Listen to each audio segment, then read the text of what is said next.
टूटा सुनना पगली जान था हमार देहाती वाला जैसे आगे माँ देहाती वाला नहीं गद भरे खा थे ओला माँ कसम लाउआ में थे रे। अच्छा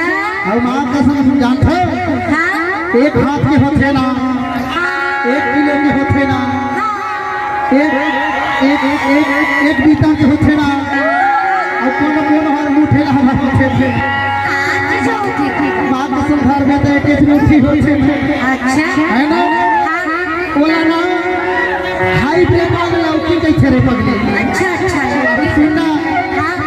माँ कसम जन गोल गोल होते ना छुए में मजा थे ना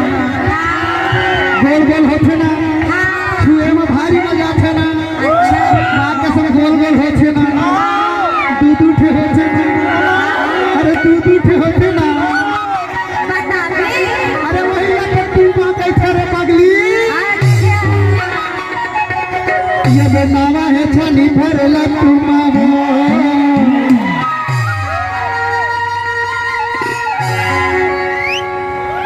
मोदी माँ बैठा के लिए देखो तुम्हारे